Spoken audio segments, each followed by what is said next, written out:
Hello, officers. Welcome to Sadhana Visa Academy. The Hindu analysis. Let's begin the journey from awareness to achievement. Radhe Radhe, Jai Shri Krishna to all. This side Ruby Tyagi. I am good and I hope you are also doing very well.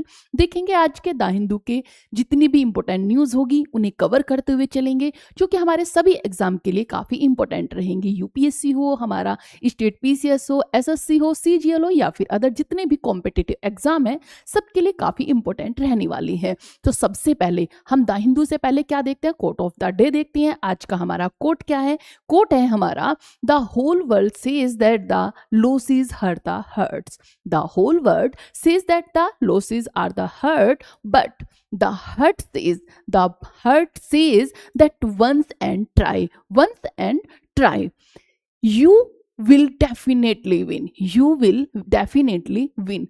आपको जो दुनिया है ये कहेगी कि आप हार चुके हो तो हार मान लीजिए, कोई ज़रूरत नहीं है आगे बढ़ने की। अगर आपको किसी चीज़ में फेलियर फेस करना पड़ता है या फिर आप किसी चीज़ में फेल हो चुके हैं तो आपको क्या कहेंगे, क्यों ही अपना टाइम वेस्ट कर रहे हो, इस चीज़ को छोड़ दीजिए, अदर किसी चीज़ पर लगिए या फिर और कुछ काम कर लीजिए, ये आपके बस की बात नहीं है। लेकिन आपका जो अंदर का दिल होता है या आपकी एक अंदर की आवाज़ होती है जो आपको बोलती है कि नहीं, आपको ट्राई करना चाहिए, आप फिर से ट्राई कीजिए और आप जरूर सफल होंगे। हमारा अंदर का मन बोलता है कि नहीं नहीं, मुझे यार एक बार और ट्राई करना है, मुझे पूरा विश्वास है कि मैं इसे एग्जाम को निकाल लूंगी या फिर मैं इस जॉब को पा लूंगी। तो इसीलिए आप कभी भी दूसरों की आवाज़ ना सुने, अपने दिल की आवाज़ सुने। अगर आप किसी चीज़ पर ट्राई कर रहे हैं, आप वर्क कर रहे हैं, तो आप उस पर कंटिन्यू लगे रहिए, आपको सफलता जरूर मिलेगी। ना भी मिली तो भी आप उससे कुछ ना कुछ इतना सीख पाओगे कि आपको कभी रिग्रेट नहीं होगा कि मैंने ये क्यों किया। क्योंकि पढ़ाई ऐसी है कि आप लंबे टाइम तक जब चाहे जब तक करते रहें, आपको कभी उसका रिग्रेट नहीं होता। एक यही तो ऐसी पूंजी है जिसे आप कभी खो नहीं सकते, कोई आपसे छीन नहीं सकता। तो इसी तरह से अगर आप हार्ड वर्क कर रहे हैं, आप ट्राई कर रहे हैं, तो कभी भी फेलियर से ना डरे, क्योंकि फेलियर ही हमें आगे बढ़ने के लिए सिखाता है। हमारी जो गलतियां होती हैं उन्हें बताता है। यही गिरकर ही संभलना इंसान की सबसे बड़ी ताकत है। आप सब जानते हैं बल्ब का जो आविष्कार है वो एडिशन ने किया था। लोग उन्हें पागल कहने लगे थे कि व्यक्ति पागल है, बिना वजह पता नहीं ऊट पटांग क्या क्या आविष्कार करता रहता है। लेकिन आप सब जानते हैं कि वो इतिहास में जाने जाते हैं। लोग उन्हें जानते हैं कि एडिशन भी एक नाम है जिसने बल्ब का आविष्कार किया था। तो इसी तरह से जब आपको लोग पागल बोलने लगे ना, तो आप समझ जाइए कि आप तरक्की की तरफ हैं। इसीलिए अपने दिल की आवाज़ सुनिए और हमेशा मेहनत करते रहिए, कंटिन्यू करते रहिए। अपने जो आपका जो एक रूट है उसे कभी भी ना छोड़े, अपने एम को कभी ना छोड़े। आप देखिए एपीजे अब्दुल कलाम जी हैं, उन्होंने भी काफ़ी कठिनाइयाँ फेस की, कितनी बार वो असफल रहे, लेकिन इसके बाद क्या हुआ, उन्होंने मिसाइल बना दी, एक नाम अपना बना दिया जो इतिहास में लोग पता नहीं कब तक, जब तक ये संसार है तब तक याद रखेंगे। तो इसी तरह से आप अपने उस पर लगे रहिए, अपने एम को पाने के लिए जितनी भी जी जान लगा सको आप लगाइए और मेहनत करते रहिए। कभी भी अपने आप को हारा हुआ ना समझे। इसी के लिए मैंने आपके लिए 4 लाइन ऐड की है, मुझे काफ़ी अच्छी लगी थी, तो इसीलिए मैंने सोचा क्यों ना आपके लिए लाइन ऐड कर दी जाए। हार से मत घबराना तुम, रास्ता नया बनाना तुम। हार से मत घबराना तुम, रास्ता नया बनाना तुम। दुनिया चाहे कुछ भी बोले, दिल की आवाज सुनना तुम। एक कदम फिर आगे बढ़ना, एक कदम फिर आगे बढ़ो, सपने को सच करना तुम। कोशिश कभी ना छोड़ना, जीत तुम्हारी होगी तुम। आप ध्यान रखिए कि आप सिर्फ आगे बढ़ते रहिए, जीत आपकी निश्चित है, आप जरूर जीतेंगे। इसी तरह से अपनी जो एक निश्चित आपका रूट है, जो आपका एक डेली रूटीन है, उसे ना छोड़े, हेल्दी रहे, अच्छे से खाए पिए और साथ ही स्ट्रॉन्ग माइंड के साथ अपनी स्टडी करें। इसी के साथ फर्स्ट न्यूज़ देखेंगे। आज के द हिंदू की फर्स्ट न्यूज़ किससे रिलेटेड है, तो वो है ग्रीन अमोनिया से रिलेटेड। आखिर ये ग्रीन अमोनिया है क्या? तो आप सब जानते हैं कि हमारा जो एनवायरनमेंट है काफ़ी पॉल्यूटेड हो रहा है।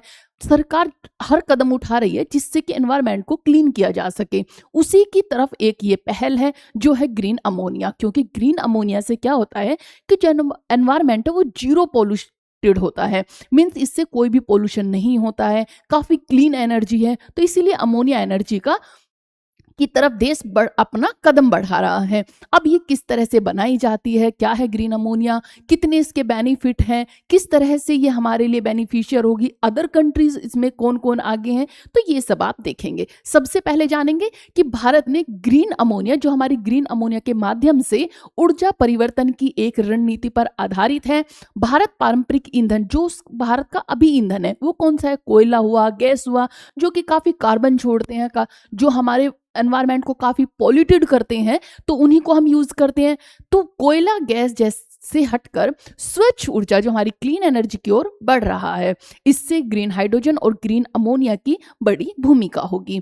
यहाँ पे आप देखेंगे किस तरह से ग्रीन अमोनिया को बनाया जाता है। तो इधर देखेंगे एयर सेपरेशन यूनिट को, किससे, एयर से। इधर आपको देखने को मिलेगा जो हमारा वाटर होता है और हमारी हाइड्रोजन ऑक्सीजन जो हमारी गैस होती है, उसे इलेक्ट्रोलाइज करके इस प्रोसेस से हमें क्या मिलेगा, अमोनिया मिलेगा, ग्रीन अमोनिया मिलेगा।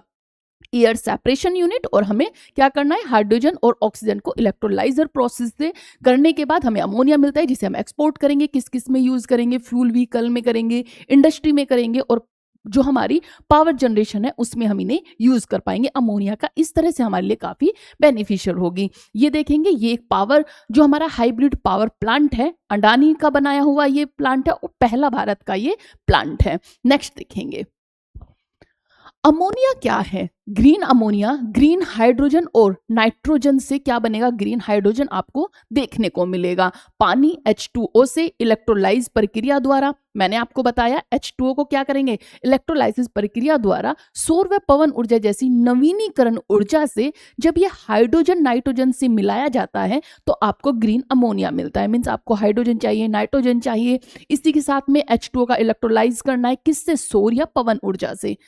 नेक्स्ट देखेंगे, ऊर्जा सुरक्षा किस तरह से हमारे लिए ये काफी इंपॉर्टेंट है। तो आप देखेंगे भारत बड़ी मात्रा में ऊर्जा आयात करता है। ग्रीन अमोनिया घरेलू उत्पादन को बढ़ाएगा, कार्बन उत्सर्जन को कम करेगा। आप सब जानते हैं कार्बन बहुत ही बड़ी प्रॉब्लम है, इसी से एनवायरमेंट हमारा सबसे ज्यादा पॉल्यूटेड होता है, तो इसीलिए इसका उत्सर्जन कम होगा। पारंपरिक अमोनिया, जो हमारी ग्रे अमोनिया है, प्राकृतिक गैस से बनती है, इसी के साथ इससे CO2 उत्सर्जन होता है। क्या होता है, CO2 उत्सर्जन होता है। इसके बाद अगर आप देखेंगे तो ग्रीन अमोनिया लगभग शून्य कार्बन उत्सर्जन करती है, शून्य कार्बन उत्सर्जन करती है। उर्वरक होंगे तो उर्वरक में किस तरह से उपयोग होगा, तो जो हमारे उर्वरक उद्योग है उसमें किस तरह से ग्रीन अमोनिया काफी इंपॉर्टेंट है। तो आप जानेंगे कि भारत का जो अमोनिया का बड़ा उपयोग करता है खाद बनाने में, इसी के साथ ग्रीन अमोनिया से कृषि क्षेत्र में पर्यावरण अनुकूल होगा और इसका निर्यात का भी अवसर मिलेगा, जिसमें कि भारत ग्रीन अमोनिया का बड़ा निर्यातक बन सकता है। किस किस देशों के लिए, तो जैसे यूरोप हुआ, जापान हुआ, जैसे देश इसे आयात करना चाहेंगे। इसके साथ ही नेक्स्ट देखेंगे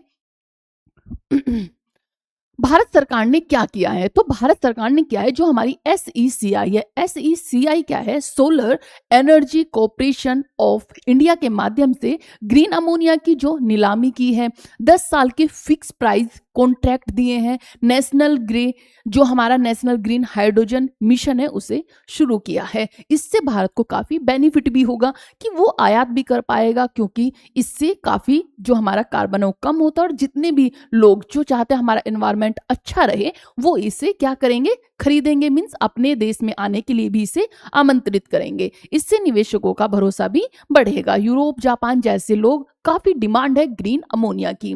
ग्रीन अमोनिया की कीमत 49 से लेकर 64 49 से लेकर 64 प्रति किलोग्राम तक पहुंची है। ये अंतर्राष्ट्रीय कीमतों से काफी प्रतिस्पर्धी है। लागत में लगभग 40 से 50% की गिरावट आई है। डिलीवरी और परिवहन में अगर आप देखेंगे तो जैसे बंदरगाह के पास उत्पादन करेंगे जिससे कि इजीली इसकी डिलीवरी की जा सके, बड़े स्टोरेज टैंक रखेंगे, निर्यात के लिए विशेष लॉजिस्टिक व्यवस्था की जाएगी। ये ग्रीन अमोनिया के लिए कुछ प्रबंधन है जो कि किए जाएंगे।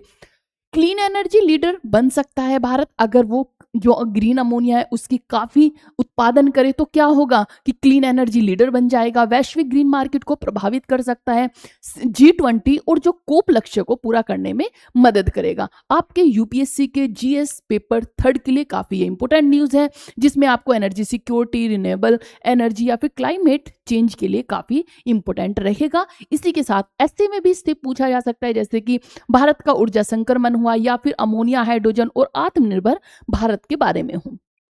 नेक्स्ट न्यूज देखेंगे। नेक्स्ट न्यूज क्या है, centre unveil policy to tackle terror threats. Means जो हमारी Prahaar state that India face terrorist threat on all 3 fronts, जैसे कि वाटर, एयर एंड लैंड होगा। इस पर क्या फेस करता है, टेररिस्ट फेस करता है भारत। इसी के लिए क्या होगा कि जो capacity have been develop to protect critical sector of the economy, it's adds policy aims at criminalize all terrorist act and the deny terrorist their founder, their finance and supporters access to finding weapons safe haven, says union home minister. क्या हुआ है, प्रहार एक हमारी योजना शुरू की गई है। प्रहार क्या है, तो आप पहले प्रहार को देखेंगे, इसके बारे में जानेंगे। ये है, आप देखेंगे किस तरह से हम टेररिस्ट को ढूंढते हैं, किस तरह टेरर अटैक हम पर होते हैं। आप जानते हैं ड्रोन की काफी बड़ी भूमिका है। आजकल क्या हो रहा है, जितनी टेक्निकल चीजें हमारे पास है इतनी ही टेररिस्ट के पास भी है, वो भी इन्हें यूज करते हैं। तो ड्रोन से पता कर लेते हैं कौन सा रास्ता सेफ है, किधर से हमें एंट्री मिलेगी, किस तरह से हम ड्रग्स की जो है तस्करी कर सकते हैं। तो ये ड्रोन भी काफी बेनिफिट भी है तो इसके नुकसान भी है।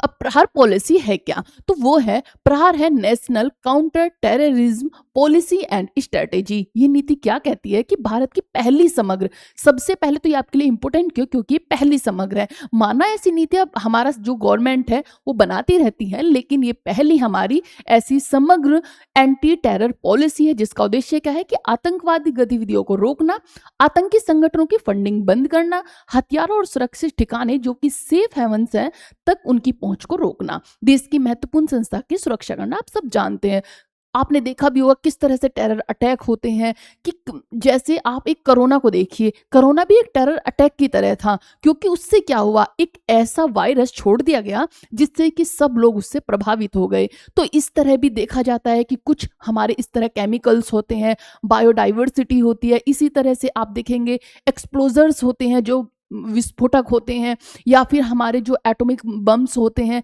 ये सब हमारे लिए काफी खतरा है।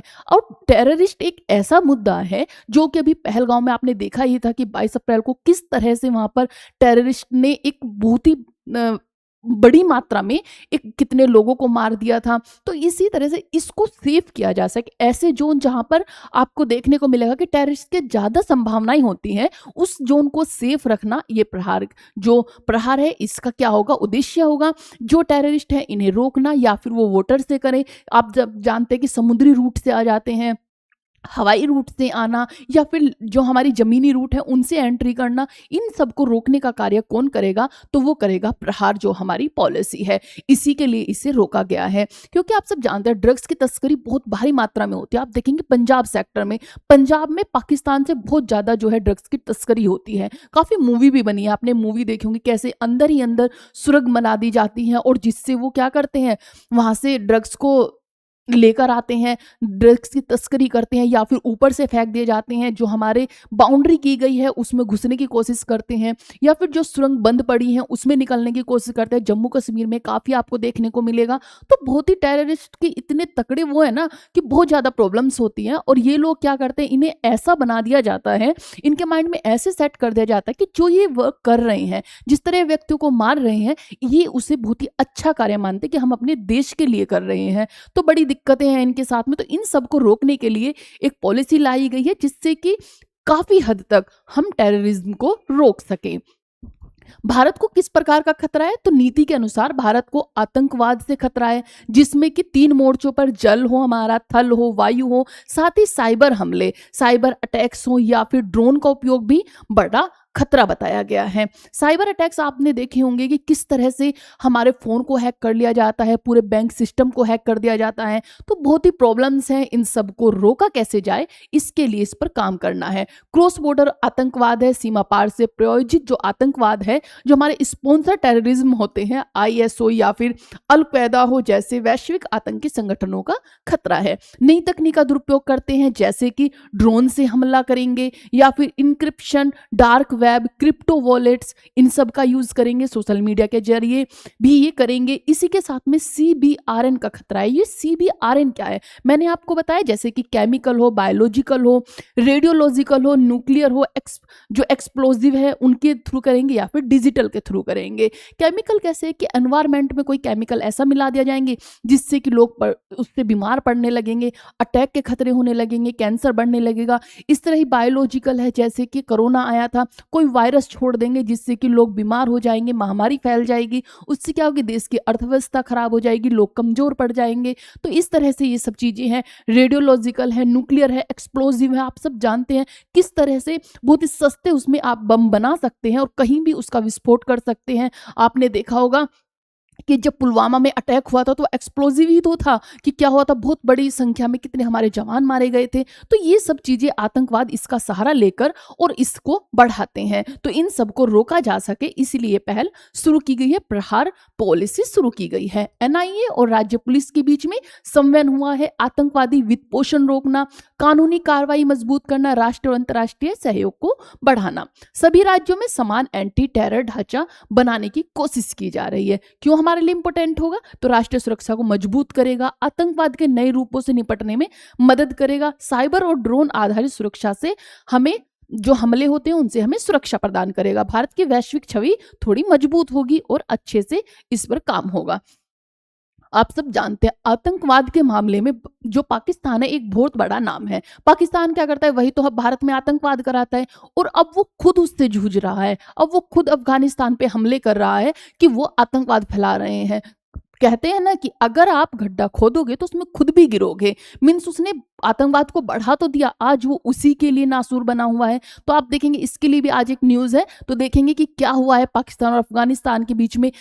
हमारी ये न्यूज है कि कनाडा के जो PM है वो भारत आ रहे हैं, 27 फरवरी को वो भारत आ रहे हैं। अब आप सब जानते हैं कनाडा के साथ हमारे जो रिश्ते हैं काफी लंबे टाइम से थोड़े उतार चढ़ाव पर थे, मीन्स खराब हो रहे थे। कि आपने देखा होगा एक खालिस्तानी की वजह से क्या हुआ था कि ये बोला गया था कि भारत के जो हमारी रो है या फिर जो हमारी खुफिया एजेंसी है उन्होंने मरवा दिए हैं, और उसकी वजह से कनाडा में काफी भारत के जो हमारे जो एम्बेसडर थी, जो एम्बेसी थी, उन्हें भी बंद किया गया। काफी इसमें उतार चढ़ाव देखे गए। अब थोड़ा देखा जा रहा है कि हमारे रिश्ते थोड़े सुधार की तरफ है। वहां के जो PM है वो भारत में आ रहे हैं, तो क्योंकि ये आ रहे हैं तो इसीलिए इस पर एक न्यूज देखनी चाहिए कि कौन वहां के PM है, क्या क्या समझौते होंगे। बाकी तो 27 फरवरी को पता चलेगा कि क्या क्या हमारे समझौते हुए हैं। तो यहाँ पर देखेंगे कनाडा के प्रधानमंत्री कौन है, मार्क कार्ने 27 फरवरी को भारत आ रहे हैं। 2 मार्च को वो प्रधानमंत्री नरेंद्र मोदी जी से मुलाकात करेंगे। आएंगे वो 27 फरवरी को, लेकिन 2 मार्च को हमारे जो PM है उनसे वो मुलाकात करेंगे। इसका उद्देश्य क्या होगा, भारत और कनाडा के बीच में व्यापार, ऊर्जा, आर्टिफिशियल इंटेलिजेंस और रक्षा सहयोग को बढ़ावा देना।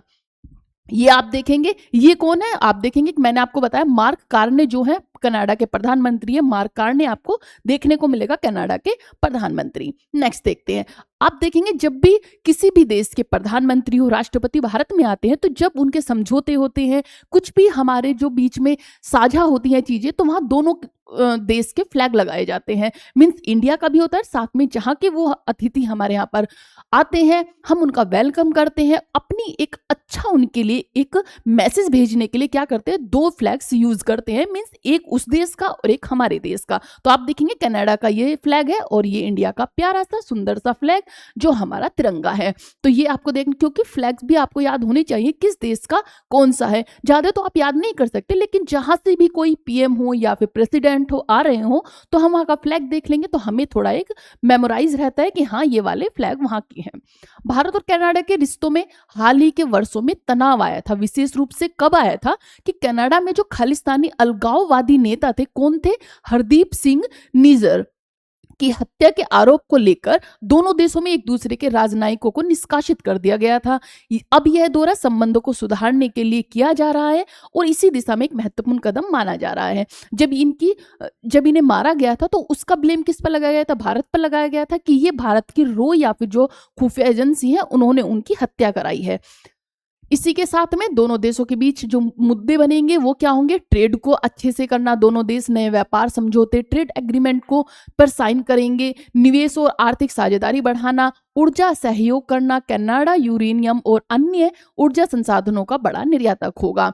भारत अपनी ऊर्जा सुरक्षा मजबूत करना चाहता है, आर्टिफिशियल इंटेलिजेंस बढ़ाना, टेक्नोलॉजी और एआई क्षेत्र में सहयोग पाने के लिए कुछ समझौते हो सकते हैं, स्टार्टअप और डिजिटल नवाचार। रक्षा के क्षेत्र में आप सब जानते हैं, जब भी कोई अदर कंट्रीज के हमारे यहाँ पीएम आते हैं, प्रेसिडेंट आते हैं, तो मैक्सिमम यही हमारे फील्ड होते हैं जिसमें हम समझौते करते हैं। अपना डिफेंस हुआ, हमारे ट्रेड हुए, एनर्जी कॉपरेशन हुआ, इन सब चीजों पर होते हैं। क्यों इंपॉर्टेंट है? तो भारत कनाडा संबंध G20 और इंडो पैसिफिक रणनीति के लिए काफी इंपॉर्टेंट है। कनाडा भारत का एक प्रमुख व्यापारिक और शैक्षिक साझेदार भी रहा है। भारत पढ़ने वाले हजारों छात्र कनाडा से जुड़े हुए हैं। आप देखोगे, अपने मूवी भी देखोगे, काफी लोग, पंजाब में मैक्सिमम लोग कनाडा जाना प्रीफर करते हैं, तो इसीलिए कनाडा से अच्छे रिश्ते भी रहे हैं। संबंधों में सुधार से निवेश और व्यापार भी बढ़ सकता है। नेक्स्ट न्यूज है हमारी व्हाट्सएप से लेकर। आप सब जानते हैं व्हाट्सएप की जो पैतृक वो पेरेंटिंग जो कंपनी है वो है मेटा। मेटा इससे चलाती है। अब प्रॉब्लम क्या हुई है कि व्हाट्सएप ने 2021 में इस पर एक केस किया गया था कि व्हाट्सएप ने एक नीति लाई थी। क्या लाई थी? कि या तो हमारी शर्तों को मानिए, अगर आप शर्त नहीं मानते हैं तो फिर आप इस ऐप को यूज करना छोड़ दीजिए। मीन्स दो कंडीशन हमें दी गई थी कि आपको या तो व्हाट्सएप को यूज करना होगा, और यूज करना है तो जो हमने कंडीशंस दिया उन्हें फॉलो कीजिए, उस पे आप अपने सहमति जताइए। अगर आप ये सहमति नहीं जताते हैं और डोंट अलाउ करते हैं तो मीन्स आपको फिर व्हाट्सएप यूज करना छोड़ना होगा। आप अदर व्हाट्सएप को यूज कर सकते हैं, अदर ऐप को यूज कर सकते हैं। अब आप जानते हैं, सबसे पहले तो याद रखें कि व्हाट्सएप की जो पेरेंटिंग कंपनियों कौन है? मेटा है। कंडीशन क्या थी? कि कंडीशन ये थी कि व्हाट्सएप चाहता था कि जो भी उस पर मैसेज होते हैं, जितनी भी डिटेल्स होती हैं, वो सब हम मेटा को शेयर करें। लेकिन अगर आप वो अलाउ नहीं करते हैं तो आपको फिर व्हाट्सएप यूज करना बंद करना होगा। इसी पर इसमें सुप्रीम कोर्ट ने केस किया और केस में ये बोला गया कि आप ऐसा नहीं कर सकते, क्योंकि इससे तो जो एक प्राइवेसी है वो लीक हो जाएगी, दूसरा जो लोग हैं वो उससे मिसयूज कर सकते हैं। इसी के चलते हुए उस पर काफी आप देखेंगे बहुत सारी चीजें भी हुई। तो अभी देखते हैं स्टार्टिंग से कि क्या क्या चीजें रही हैं, क्या क्या पेनल्टी लगी थी व्हाट्सएप पर, यहां पर हम देखेंगे। सबसे पहले मैसेजिंग प्लेटफॉर्म जो कि हमारा व्हाट्सएप ने सुप्रीम कोर्ट ऑफ इंडिया में कहा, व्हाट्सएप के लिए सुप्रीम ऑफ जो हमारी इंडिया है उसने कहा कि वह अपने पेरेंट कंपनी मेटा, जो कि पहले फेसबुक थी, के साथ यूजर्स की निजी डेटा साझा नहीं करेगा। मींस हमारे सुप्रीम कोर्ट ऑफ इंडिया ने कहा था कि आप ये साझा नहीं कर सकते हैं।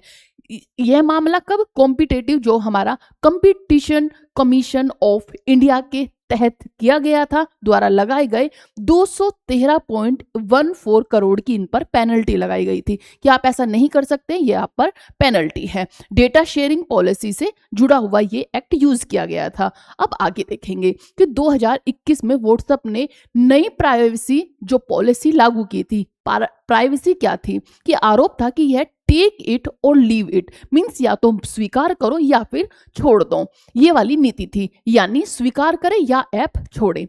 सीसीआई ने कहा कि इससे प्रतिस्पर्धा कानून का उल्लंघन हुआ है। व्हाट्सएप और मेटा ने इन फैसलों को चुनौती दी है। अब सुप्रीम कोर्ट में व्हाट्सएप ने कहा वह एंड टू एंड इनक्रिप्शन का पालन करेगा, मीन्स वो ये वाली चीजें फॉलो नहीं करेगा, वो सिर्फ एंड टू एंड इनक्रिप्शन को फॉलो करेगा। यूजर की निजी चैट मेटा के साथ साझा नहीं करेगा। डिजिटल जो पर्सनल डेटा प्रोटेक्शन एक्ट है 2023 का पालन किया जाएगा। इसी के चलते हुए आप देखेंगे सीसीआई क्या है, तो वो है कंपटीशन कमीशन ऑफ इंडिया, भारतीय प्रतिस्पर्धा आयोग, जिसके तहत ये केस किया गया था। यह एक स्वतंत्र वैधानिक संस्था है जो भारत में प्रतिस्पर्धा जो कि कंपटीशन को बढ़ावा देने और मोनोपोली जो एकाधिकार है उसे रोकने के लिए बनाई गई है। स्थापना कब हुई थी? तो आप याद रखें, जो हमारा सीसीआई है कंपटीशन एक्ट 2002 के तहत ये कानून वर्क करता है। स्थापना 2003 में हुई थी और कार्य प्रारंभ इसका 2009 से हुआ था। हेडक्वार्टर कहां पर है? तो नई दिल्ली में इसका हेडक्वार्टर है, ये आपको याद रखना है। इसी के साथ में अब एंड टू एंड इनक्रिप्शन क्या है? तो आप याद रखें कि संदेश केवल भेजने और पाने वाले व्यक्ति ही पढ़ सकते हैं। मींस जो भेजेगा या फिर जिसको मिलेगा सिर्फ वही पढ़ सकते हैं, बाकी अदर कोई भी उसे नहीं पढ़ पाएगा। ये इसने पॉलिसी रखी है। कंपनी भी संदेश की सामग्री नहीं देख सकती है। यह यूजर की गोपनीयता की सुरक्षा करता है। व्हाट्सएप और मेटा के सीईओ कौन है? आप याद रखें, व्हाट्सएप और मेटा के सीईओ कौन है? तो वो है मार्क जुकरबर्ग। कौन है? मार्क जुकरबर्ग, जो कि सीईओ के और सीईओ है मेटा के। जो कैच चार्ट है वो हेड ऑफ व्हाट्सएप के हैं। तो आप ये भी याद रखें। तो ये पॉलिसी थी। पॉलिसी क्या थी कि व्हाट्सएप ने पहले एक पॉलिसी लेकर आई कि भाई हम तो जो हमारी पेरेंटिंग कंपनी है उसके साथ जितनी भी निजी चैट्स हैं उन्हें हम शेयर करेंगे। लेकिन जब सुप्रीम कोर्ट ने उस पर केस किया, सुप्रीम कोर्ट ने उसे लताड़ा कि आप ऐसा नहीं कर सकते हैं और उस पर पेनल्टी लगाई गई 213 करोड़ की। तब उसने उसे कहा कि हम इसे नहीं करेंगे, हम सिर्फ एंड टू एंड ही रखेंगे, हम इस पॉलिसी को फॉलो करेंगे जो आपकी पॉलिसी है। तो ये सब चीजें व्हाट्सएप से रिलेटेड है, क्योंकि आप सब जानते हैं काफी हमारे ऐसे ऐप भी हैं जहां से आप पता ही नहीं कर सकते कहां से आ रहे। जैसे कि आप टेलीग्राम देखेंगे, टेलीग्राम में कितना भी बड़ा आप डॉक्यूमेंट अपलोड कर सकते हैं, वो कहां से आई उसका ये पता लगाना काफी मुश्किल हो जाता है, क्योंकि टेलीग्राम पर काफी चीजें जो हैं उसे शेयर नहीं किया जा सकता है। बाकी और जगह से पता चल जाता है कि कहां कहां से चीजें हो रही हैं। इसीलिए जब आप देखेंगे आतंकवाद फैलता है या फिर टेररिज्म की जो चीजें होती है वो मैक्सिमम हमारी टेलीग्राम से होती हैं। वो लोग टेलीग्राम पे अपनी जो मैसेज है उन्हें भेजते हैं और उन्हें ही अपने पास लेते हैं। तो ये आप ध्यान रखेंगे। इसी तरह से व्हाट्सएप ने भी थोड़ा सा इन चीजों के लिए सावधानी यूज की है। यूजर की प्राइवेसी की रक्षा करना, इससे लाभ होगा, डेटा सुरक्षा मजबूत रहेगा, कानूनी स्पष्टता, उपभोक्ता अधिकारी की रक्षा। इससे ये भी तो होगा कि एक नॉर्मल व्यक्ति तो है ही, लेकिन उसी के साथ में जितनी भी अब इंडिया की गवर्नमेंट है, मैक्सिमम लोग व्हाट्सएप यूज करते हैं, अपने डेटास भेजते हैं, अपने डॉक्यूमेंट्स भेजते हैं। जितनी हमारी रो हैं, जो हमारी खुफिया एजेंसी है, वो उन पर ही हमारी बातचीत होती है। तो अगर इस तरह उन्होंने शेयर कर दी तो एक जो देश है उसकी तो प्राइवेसी ही ओपन हो जाएगी, उसे तो कुछ पता ही नहीं चलेगा। आपने देखा होगा किस तरह से अगर एक डोनाल्ड ट्रंप ने एक चैट को ही ओपन कर दिया था तो किस तरह हंगामा फैल गया था। तो अगर इतनी सब चीजें निकलेंगी तो कैसे ही ये प्राइवेसी को हम अपने को एक सुरक्षा दे पाएंगे। तो इसीलिए ये सब चीजें हुई थी। नुकसान क्या होता है, जैसे कि डेटा को संभावित दुरुपयोग करना, प्रतिस्पर्धा में बाधा होना, उपभोक्ताओं की शर्तों को मानने का दबाव बनाना, डिजिटल मोनोपोली का खतरा बनाना। जैसे कि आप सब जानते हैं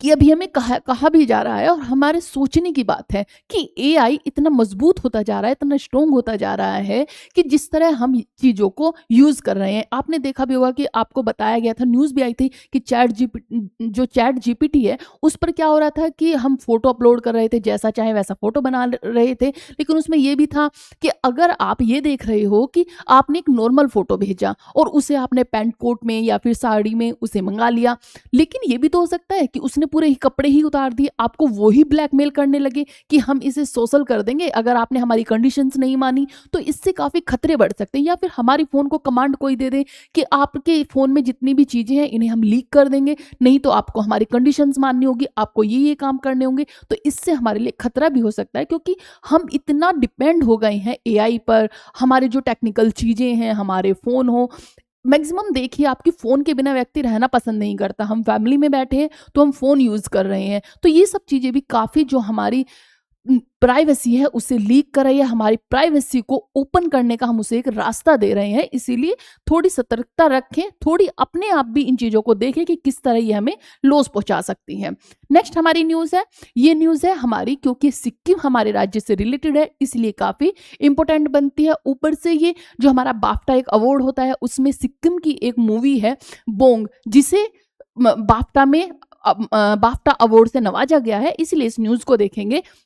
क्या है आप देखेंगे एक बार कि सिक्किम ने मणिपुर की फिल्म है। मणिपुर की फिल्म निर्देशक जो कि लक्ष्मी प्रिया देवी की पहली फीचर फिल्म है। कौन सी? बोंग। बोंग ने लंदन में आयोजित बाफ्टा अवार्ड में पुरस्कार जीता है। बाफ्टा क्या एक अवार्ड है जिसे लंदन में जो ब्रिटिश गवर्नमेंट है, जो वहां की ब्रिटिश सरकार है वो देती है। और ये इस तरह से दिया जाता है जैसे एक मूवी में ऑस्कर दिया जाता है, इस तरह ही बाफ्टा को देखा जाता है। काफी इंपोर्टेंट अवार्ड होता है और ये जो मणिपुर की मूवी है उसको दिया गया है बोंग को। इसी के साथ में पुरस्कार जीतने के बाद उन्होंने मंच में अपने गृह राज्य मणिपुर की शांति की प्रार्थना की। आप सब जानते हैं मणिपुर में काफी दंगा फसाद होते रहते हैं, तो उसकी शांति की इन्होंने प्रार्थना की है। फिल्म जो है ये एक मणिपुरी फिल्म है। फिल्म बच्चे और परिवार की भावनाओं पर आधारित है। इसमें मासूमियत हो, संघर्ष, सामाजिक परिस्थितियों को दर्शाया गया है। यह जो best children's and family film श्रेणी से सम्मानित हुई है। जो ये मूवी मिली है किस उसमें बाफ्टा जो अवार्ड दिया गया है वो best children's and family film award के लिए इसे नवाजा गया है।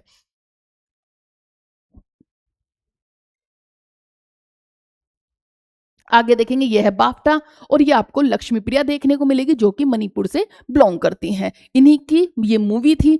इसी के साथ में लक्ष्मी प्रिया देवी ने कहा, मैं एक अशांत राज्य मणिपुर से आती हूँ, हम प्रार्थना करते हैं कि मणिपुर में फिर से शांति लौटे। उन्होंने कहा कि फिल्म लोक कथाओं और बचपन की यादों से प्रेरित है। उन्होंने यह भी कहा कि हिंसा और संघर्ष के बीच भी इंसानियत और क्षमा की भावना बनी रहनी चाहिए, मणिपुर में शांति बनी रहे, इसकी इन्होंने प्रार्थना की है। फिल्म के निर्माता में अगर आप देखें तो फरहान अख्तर भी फिल्म निर्माता थे जो इसमें शामिल हुए। उन्होंने कहा कि सहयोगी शामिल थे।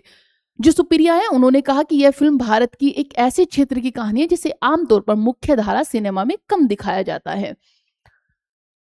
पूर्वोत्तर भारत की संस्कृति को अंतर्राष्ट्रीय पहचान मिली है, इसलिए भारत के लिए काफी इंपॉर्टेंट है। मणिपुर जैसे संवेदनशील क्षेत्र की आवाज को वैश्विक मंच मिला है। भारतीय सिनेमा की विविधता का प्रदर्शन हुआ है।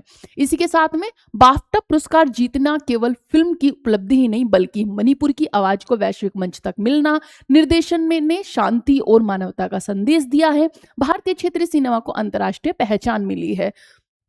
नेक्स्ट न्यूज देखते हैं, हमारा नेक्स्ट न्यूज क्या कहती है। नेक्स्ट है हमारी India study implication of US tariff moves. US tariff में काफी मूव्स आए हैं, अब किस तरह से आए हैं, क्या क्या चीजें रही हैं, तो यहाँ पर देखेंगे। आप सब जानते हैं कि अभी क्या हुआ है, एक केस यूएसए की ही जो कोर्ट है, सुप्रीम कोर्ट है, वहां पर यह फैसला दिया गया कि डोनाल्ड ट्रंप ने जो टैरिफ लगाए हुए हैं वो अमान्य है, वो मान्य नहीं है। उन्होंने जो इफ्पा है उसका मिसयूज किया है, उसकी कुछ कंडीशंस होती हैं लेकिन उसका मिसयूज कर कर डोनाल्ड ट्रंप ने बिना वजह ही टैरिफ थोपे हुए हैं। तो इसी के चलते हुए ये 9 जजों की बेंच थी जिसमें 6-3 से ये फैसला सुनाया गया। इसमें क्या रहा तो आप देखेंगे कि यह मामला अमेरिका द्वारा लगाए गए टैरिफ्स से जुड़ा हुआ है। टैरिफ क्या होता है तो मैंने आपको बताया था, आयातित होते हैं जो इंपोर्ट वस्तुओं पर लगाया गया टैक्स होता है। जब कोई देश दूसरे देश से सामान मंगाता है तो उस पर टैक्स लगाया जाता है। मीन्स अमेरिका को अगर जिस तरह अमेरिका भारत से सामान मंगाता है तो उस पर वो टैरिफ लगा देता है। उससे क्या होता है, भारत का सामान वहाँ महंगा हो जाता है, वहाँ के जो लोग हैं उनके लिए वो सस्ता, वहाँ के जो लोग हैं उनका जो माल होगा वो सस्ता होगा, भारत का महंगा होगा जिससे कि वो कम बिकेगा। तो ये सब चीजें होती है, तो टैरिफ लगाया गया है। ट्रंप की रेसिप्रोकल टैरिफ पॉलिसी क्या है। रेसिप्रोकल हम पर टैरिफ लगाया गया था, आखिर रेसिप्रोकल टैरिफ है क्या, तो आप देखेंगे कि जो अमेरिका के राष्ट्रपति डोनाल्ड ट्रंप ने कुछ देशों जैसे कि भारत भी उसमें शामिल है रेसिप्रोकल टैरिफ लगाए थे। रेसिप्रोकल टैरिफ क्या है, अगर कोई देश अमेरिका पर ज्यादा टैक्स लगाता है तो अमेरिका उसी के बराबर या उससे ज्यादा टैक्स लगा सकता है। जैसे कि अगर कोई दूसरा देश अमेरिका पर टैक्स लगा रहा है तो वो उससे ज्यादा या उससे बराबर भी टैक्स लगा सकता है, ये रेसिप्रोकल टैक्स होता है। इसी के साथ में ये किस कानून के तहत था, तो इन्होंने जब ये टैरिफ लगाए तो इन्होंने 3 कानून बताए थे कि मैंने इसके तहत ये लगाए हैं क्योंकि ये इंपॉर्टेंट है अमेरिका की जो जनता है उसके लिए, या फिर अमेरिका के जो 3 कानून हैं वो इसे आज्ञा देते हैं, मींस इसे मान्य करते हैं। लेकिन सुप्रीम कोर्ट ने उसे अमान्य किया। लेकिन पहले देखेंगे कि वो 3 कानून हैं कौन कौन से जिसको सहारा बनाकर ट्रंप ने ये टैरिफ लोगों पर लगाए थे। पूरा देश जिससे टैरिफ से जूझ रहा है, पूरी दुनिया के में जगह जगह ट्रंप ने टैरिफ लगाए हुए हैं। क्यों लगाए हुए हैं कि अगर आपने रसिया से ऑयल खरीदा तो आप पर टैरिफ लगाए जाएंगे, ईरान से आपने कुछ भी व्यापार किया तो आप पर टैरिफ लगाए जाएंगे। तो इसको इन्होंने सहारा बनाया। 3 कौन से, एक तो है ईपा। अब international emergency economic powers act 1977 क्या कहता है, तो अमेरिका का जो ये आर्टिकल है international emergency economic powers act 1977 कहता है कि यह कानून राष्ट्रपति राष्ट्रीय आपातकाल, अगर राष्ट्रीय आपातकाल की स्थिति में आर्थिक प्रतिबंध लगाने की शक्ति देता है। मींस अगर आपातकाल की स्थिति बन रही है तो आर्थिक प्रतिबंध की स्थिति में ये लगा सकते हैं। सेकंड, अमेरिका के जो सुप्रीम कोर्ट ने उसने कहा राष्ट्रपति ने इस एक्ट का दुरुपयोग किया है क्योंकि यह असली आपातकालीन की स्थिति थी ही नहीं, तो इसमें टैरिफ लगाने की जरूरत ही नहीं थी, नीड नहीं थी। नेक्स्ट, सेकंड जो ट्रेड है, सेकंड जो हमारा एक्ट है वो क्या कहता था कि ट्रेड एक्ट ऑफ 1974 सेक्शन 122 के अकॉर्डिंग राष्ट्रपति को बैलेंस ऑफ पेमेंट्स संकट की स्थिति में 15% तक का टैरिफ लगाने की अनुमति देता है अस्थायी रूप से। लेकिन इसमें भी देखा गया कि ऐसे बैलेंस ऑफ पेमेंट्स की ना तो कोई स्थिति बनी थी, इसका भी उसने दुरुपयोग किया है। थर्ड जो है ट्रेड एक्सपेंशन एक्ट ऑफ 1962, जिसमें कि सेक्शन 232 उन्होंने यूज किया। ये क्या कहता है, तो यदि कोई आयात राष्ट्रीय सुरक्षा के लिए खतरा हो तो राष्ट्रपति उस पर टैरिफ लगा देता है। और ऐसा कुछ भी नहीं हो रहा था कि भारत या अदर देश से कुछ ऐसी चीजें जा रही थी जिसमें कि यहाँ पर कोई खतरा हो, तो ये भी इसका भी दुरुपयोग किया गया है। इसी सेक्शन के तहत स्टील और एल्यूमिनियम पर 50% टैरिफ लगाया जा सकता है। अब इससे क्या हुआ, डोनाल्ड ट्रंप बौखला गए। उन्होंने अपनी ही सुप्रीम कोर्ट के जो जज हैं उनके बारे में भला और बुरा बोला। किस लिए बोला, कि उन्होंने कहा कि ये तो देशभक्त हो ही नहीं सकते हैं, ये देश के हित में बात नहीं कर रहे हैं, और इन्होंने किस तरह से इसे अमान्य कर दिया है। तो ये सब चीजें बौखलाहट में बाहर आई हैं। इसी के साथ में हो सकता है आने वाले टाइम में एल्यूमिनियम और स्टील महंगे हो जाए। तो ये सब हमने देखा। कितने जजों की बेंच थी, तो अमेरिका सुप्रीम कोर्ट में 9 जज थे, जिसमें कितने पर फैसला आया है, 6-3 का फैसला दिया गया है। बहुमत मेजोरिटी ने कहा है कि राष्ट्रपति जो कि ईपा का उपयोग इस प्रकार से व्यापक टैरिफ लगाने के लिए नहीं कर सकते हैं। अल्पज जजों ने कहा था कि राष्ट्रपति को विदेशी व्यापार और राष्ट्रीय सुरक्षा मामलों में व्यापक अधिकार होने चाहिए। सामान्यतः ऐसे मामलों में 5-4 से या 6-3 का बहुमत देखा जाता है, और यहाँ पर 6-3 का बहुमत देखा गया है। आर्टिकल कौन कौन से लगे थे, तो यह मामला अमेरिकी संविधान से जुड़ा हुआ है। यूएस कॉन्स्टिट्यूशन आर्टिकल 1 कहता है व्यापार जो कि कॉमर्स को नियंत्रित करने की शक्ति कांग्रेस के पास है।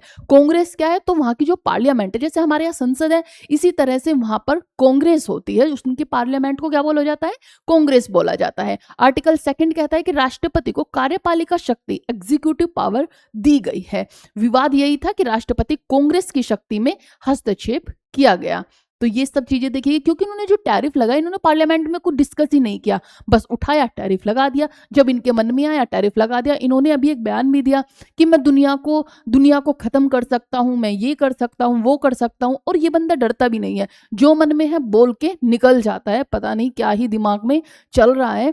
तो काफी स्ट्रॉन्ग फीलिंग बना ली है डोनाल्ड ट्रंप ने कि वो किसी से नहीं डरते, वो कुछ भी कर सकते हैं, क्योंकि वो एक शक्तिशाली जो वहां के प्रेसिडेंट हैं। तो इसी के चलते हुए आपने देखा होगा, जब अहंकार हद से ज्यादा बढ़ जाए तो वो इंसान को ले डूबता है। बाकी देखते हैं अभी आने वाले टाइम में क्या होने वाला है। लेकिन डोनाल्ड ट्रंप बौखला बहुत रहे हैं, और जो उनका अहंकार है वो हद से ज्यादा बढ़ गया है। स्टील और एल्यूमिनियम पर प्रभाव पड़ सकता है। भारत के निर्यात बड़ा हिस्सा प्रभावित होगा।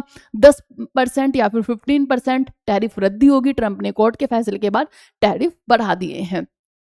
द मिनिमाइज रूल हटाना मीन्स पहले जो हमारा था $800 तक की वस्तु पर ड्यूटी नहीं लगती थी, अब वो छूट जो है वो हटाई जा सकती है, ड्यूटी लगाई जा सकती है। इससे छोटे जो भारतीय कॉमर्स निर्यातक हैं उनको नुकसान उठाना पड़ सकता है। नेक्स्ट न्यूज देखते हैं। अब नेक्स्ट न्यूज है हमारी लूला से। लूला जी ने क्या कहा है। लूला जी कौन है, तो वो है ब्राजील के प्रेसिडेंट हैं। उन्होंने बोला है कि अगर हमें खड़ा होना है टैरिफ के खिलाफ, अमेरिका के खिलाफ, तो हम अकेले अकेले जाकर बात ना करें। अगर हम छोटे देश हैं, उनके सामने थोड़ा कम है, तो हमें एक ग्रुप में जाकर डिस्कशन करना चाहिए, या फिर जो हमारा ब्रिक्स है उससे कंप्लीट को जाकर वहां पे बातचीत करनी चाहिए। क्योंकि आप सब जानते हैं कि ब्रिक्स में हमारे कौन कौन से देश हैं। तो ब्रिक्स में अगर आप देखेंगे तो ब्रिक्स में आपको देखने को मिलेगा ब्राजील, रशिया, इंडिया, चाइना और साउथ अफ्रीका, ये देखने को मिलेगा। तो इनका मानना है कि सबको जाकर एक साथ बात करनी चाहिए। अकेले अकेले बात करने से कोई बेनिफिट नहीं होने वाला है। और जो ट्रंप है वो भी इन चीजों को मानने वाले नहीं हैं। तो आप यहाँ पर देखेंगे सबसे पहले कि लूला ने कहा है कि जिन देशों पर अमेरिका टैरिफ लगा रहा है उन्हें अलग अलग बातचीत नहीं करनी चाहिए। उन्हें नेगोशिएशन ब्लॉक मीन्स बातचीत के समूह बनाकर सामूहिक रूप से अमेरिका से बातचीत करनी चाहिए। इसी के साथ भारत और ब्राजील दोनों पर अमेरिका ने 50% टैरिफ लगाया हुआ है। दोनों देश ब्रिक्स समूह के सदस्य हैं। ब्रिक्स क्या क्या है, तो मैंने आपको बताया ब्राजील, रशिया, इंडिया, चाइना और साउथ अफ्रीका ब्रिक्स के सदस्य देश है। यह उभरती हुई अर्थव्यवस्थाओं का समूह है। अगर जाना है तो सभी जाए, क्योंकि ये सभी इस टैरिफ से जूझ रहे हैं। इसी के साथ रिपोर्ट्स की माने तो ब्रिक्स सदस्यता ईरान के साथ व्यापार करना, रूस से तेल आयात करना, इन कारणों से अमेरिका ने दबाव बनाने के लिए टैरिफ लगाए हुए हैं, क्योंकि डोनाल्ड ट्रंप को बड़ी दिक्कतें होती हैं। ब्रिक्स समूह से दिक्कत है, जो एससीओ की समिट हुई थी उससे काफी प्रॉब्लम्स थी। तो ये सब चीजें देखी जाती है, जिससे कि क्योंकि इसमें डोनाल्ड ट्रंप इन्वॉल्व नहीं है तो उन्हें लगता है कि फिर अदर कंट्री कैसे इन जो समिट है इन्हें कर सकते हैं, तो इनसे बड़ी दिक्कतें होती हैं। इन्हें लगता है अगर ये समूह में आ गए तो काफी अमेरिका को प्रॉब्लम्स उठानी पड़ सकती है। तो इसीलिए ये सब क्या करते हैं कि ये इनका कहना है कि हमें एक साथ बातचीत करनी चाहिए, अगर अलग अलग करेंगे तो उन पर कोई प्रभाव उसका नहीं होने वाला है। जैसे कि भारत 1.4 अरब संख्या है और ब्राजील जैसे देशों को यूएन सिक्योरिटी काउंसिल मिलनी चाहिए, उसका जो स्थायी सदस्य है वो होना चाहिए। आप सब जानते हैं यूएनएससी क्या है, तो यूएनएससी है नाटो की जो एक सदस्य देश है, नाटो की जो एक संस्था है उसको ये कवर करता है। मीन्स जो भारत है उसने भी काफी बार बोला है कि हमें भी जो नाटो का सदस्य बनना चाहिए, जो हम अस्थायी सदस्य हैं जबकि स्थायी सदस्य होने चाहिए। लेकिन क्या होता है कि कभी चाइना उसे मना कर देता है, क्योंकि नाटो में ऐसा है अगर नाटो के 5 जो देश हैं उनमें से अगर किसी एक देश ने भी मना कर दिया तो नाटो की उसे सदस्यता नहीं मिलेगी। जैसे आपने देखा होगा नाटो में कौन कौन देश है, तो आपको देखने को मिलेगा रशिया सदस्य देश है, चाइना सदस्य देश है, यूएसए सदस्य देश है, फ्रांस सदस्य देश है और इसी के साथ में आपको ब्रिटेन देखने को मिलेगा। तो ये 5 सदस्य स्थायी देश है। अब इनमें से अगर एक ने भी मना कर दिया तो उस देश को नाटो की सदस्यता नहीं दी जाएगी। यूक्रेन पे क्यों प्रॉब्लम्स हो रही हैं, क्योंकि रशिया ने मना किया था, लेकिन सदस्य देने जो नाटो के और सदस्य थे वो देने के लिए तैयार से हो रहे थे, तो इसीलिए रशिया ने क्या किया, यूक्रेन पर युद्ध कर दिया। तो ये सब चीजें रही। इसके साथ में देखते हैं संयुक्त राष्ट्र सुरक्षा परिषद जो हमारी यूएनएससी है, उसमें 5 सदस्य देश है। कौन कौन से, अमेरिका, रूस, चाइना, फ्रांस और ब्रिटेन। यहाँ पे आपको देखने को मिलेंगे इनके पास वीटो पावर होती है। भारत लंबे समय से स्थायी सदस्यता की मांग कर रहा है। लूला ने कहा ब्राजील पहले IMF means international monetary fund का कर्जदार था, लेकिन अब वो लेनदार हो गया है। उन्होंने ये भी कहा कि ब्राजील के पास भी भारत के पास लगभग $100 बिलियन की अधिक का विदेशी मुद्रा भंडार है और इसी तरह ब्राजील के पास भी $360 बिलियन का भंडार है। उन्होंने ये भी कहा कि किसी टाइम पर जब मनमोहन सिंह यहाँ के प्रधानमंत्री थे, उनकी बातचीत हुई तो उन्होंने मनमोहन सिंह जी से पूछा कि क्यों हमें एक अंतर्राष्ट्रीय विदेशी मुद्रा भंडार रखना चाहिए। तो उन्होंने बताया किस तरह से हमें अंतर्राष्ट्रीय मुद्रा भंडार, हमारे पास विदेशी मुद्रा भंडार होना चाहिए, हमारी अर्थव्यवस्था को मजबूत करता है। उसे ही देखते हुए इन्होंने भी अपनी जो विदेशी मुद्रा है उसका भंडारण शुरू किया और आज ये $360 बिलियन के मुद्रा भंडार इनके पास है। यह आर्थिक आत्मनिर्भरता का उदाहरण बताया गया है। दोनों देशों के बीच क्रिटिकल मिनरल्स हुए, जो ब्राजील और भारत के बीच संबंध हुए हैं, स्टील जो माइनिंग है, डिजिटल पार्टनरशिप है, ग्लोबल साउथ सहयोग पर चर्चा हुई। भारत के प्रधानमंत्री नरेंद्र मोदी के साथ संयुक्त प्रेस कॉन्फ्रेंस भी हुई है। इसी के साथ में ग्लोबल साउथ देखोगे तो ग्लोबल जो साउथ होता है वो होता है विकासशील और उभरते हुए देश, जैसे कि एशिया हुआ, अफ्रीका हुआ, लैटिन अमेरिका के देश हुए, जिसमें कि ब्राजील भी स्थित है। तो इसी तरह से इसे कहा जाता है ग्लोबल साउथ। ग्लोबल साउथ को एकजुट होकर काम करने की जरूरत है, एक साथ काम करना चाहिए, जिससे क्या होगी, अमेरिका की जो वो पावर है, जो अमेरिका पावर दिखाता है वो थोड़ी कम होगी और जो हमारी शक्ति है वो थोड़ी ऊपर उठेगी, हमारी भी इंपोर्टेंस बढ़ेगी, क्योंकि हम एक विकासशील देश है और यूएस से क्या है, एक विकसित देश है। ये है पाकिस्तान से रिलेटेड क्या न्यूज है, तो Pakistan launches border strike on Afghanistan से 7 मिलिटियन किल्स। मीन्स इन्होंने क्या कहा है, इन्होंने क्या किया, अफगानिस्तान की जो बॉर्डर लाइन है वहां पर स्ट्राइक की है और इन्होंने बोला है हमने आतंकवादियों को मारा है वहां पर स्ट्राइक से। लेकिन अफगानिस्तान का कहना है कि इन्होंने आम जनता को मारा है, वहां पर कोई भी आतंकवाद नहीं थे। आप सब जानते हैं अफगानिस्तान में काफी बहुत ही कड़े प्रतिबंध लगाए हुए हैं औरतों को लेकर काफी वहां की जो दशा दयनीय है। इसी के साथ में बहुत ही खराब दशा है वहां पे औरतों की, बहुत ही फाउंडेशन में रखा जाता है, बुर्खा पहन के रहना होता है। पहले वो 2 आंखें होती थी बुर्खे में, अब एक ही कर दिया कि 2 आंखों की क्या ही जरूरत है। तो इस तरह अफगानिस्तान के बहुत ही कठोर प्रतिबंध है। लेकिन इसके चलते हुए क्योंकि वो पाकिस्तान से वो भिड़ा हुआ है तो भारत से कुछ संबंध उनके ठीक हो रहे हैं, क्योंकि उनकी निजी चीजें हैं, जो उनके अंदर की देश की चीजें हैं वो निजी है, तो उसमें हम इंटरफेयर नहीं करेंगे। लेकिन हमारे जो संबंध है थोड़े अफगानिस्तान से ठीक हो रहे हैं। इसी से पाकिस्तान की हालत खराब हो रही है और पाकिस्तान क्या कर रहा है, अफगानिस्तान पर हमले कर रहा है। और ये बोलकर कि वो आतंकवाद फैलाते हैं, इसीलिए हमने उन पर स्ट्राइक की है। बोल कौन रहा है? वो व्यक्ति जो आतंकवाद के लिए एक जाना माना नाम है, वो दूसरों को बोल रहा है कि ये पाकिस्तान में आतंकवाद फैला रहे थे। तो इसी में देखेंगे, आप ये देखेंगे कि ये पाकिस्तान देखने को मिलेगा, ये अफगानिस्तान, इधर आपको भारत की सीमा देखने को मिलेगी। इसी के साथ में पाकिस्तान ने इस वाली बाउंड्री, जो ये अफगानिस्तान से इसकी बाउंड्री है, यहाँ पर क्या किया? स्ट्राइक की है। और स्ट्राइक यहाँ पर स्ट्राइक किया जिसमें कि 70 लोग मारे गए। अफगानिस्तान का कहना है कि वो 70 लोग आम जनता थे जिन्हें इन्होंने मारा है।